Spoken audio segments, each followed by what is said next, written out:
அனைவருக்கும் என்னுடைய வணக்கத்தை பதிவு செய்கிறேன். சிவசக்தி குருகுலம் வடபழனியில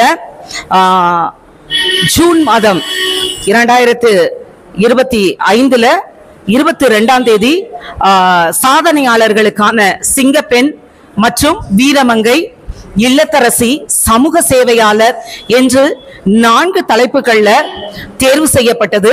நான் 26 ஆண்டு காலமாக மாணவர்களுக்கும் சமுதாயத்திலும் தொண்டாற்றியதை, சிறப்பாக பணியாற்றியதை நிமித்தமும் இன்னுமாய் அநேக இளைஞர்களுக்கு கவுன்சிலிங், கலந்துரையாடல், pillar of education, world record, தமிழக அரசின் உயரிய விருதான மாநில விருதாளர் டாக்டர் ராதாகிருஷ்ணன் விருது, இவைகளை பாராட்டும்படியாகவும், மருத்துவ முகாம், குழந்தைகளுக்கு வகுப்பறையிலே தொடுதிரையில் மாணவர்களுக்கு டிஜிட்டல் கல்வி போன்ற கல்விகளை புதுமை படைப்பதற்காகவும் இந்த 4 விருதுகளும் எனக்கு வழங்கப்பட்டிருக்கிறது.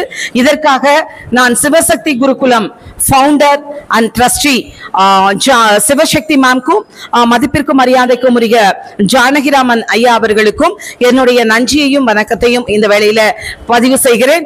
இதை போல தமிழ்நாட்டிலே, சென்னை மாவட்டத்திலே மறைந்து கிடக்கிற ஒவ்வொருவரையும் வெளிக்கொணர்கிற விதத்திலே ஒரு அறக்கட்டளையாக தன்னுடைய பணியை செய்யாதபடிக்கு திறமை வாய்ந்தவர்களை சமூகத்திற்கு, சமுதாயத்திற்கு இனம் கண்டு அடையாளம் காட்டும்படியாக இந்த அமைப்பானது செயல்பட்டு கொண்டிருக்கிறதை நினைத்து நான் பெருமிதம் அடைகிறேன். மென்மேலும் இந்த குருகுலமானது வளரும்படியாக நான் எல்லாம் வல்ல இறைவனை பிரார்த்திக்கிறேன். நன்றி, வணக்கம். My heart of thanks to Sivasakthi Gurukulam.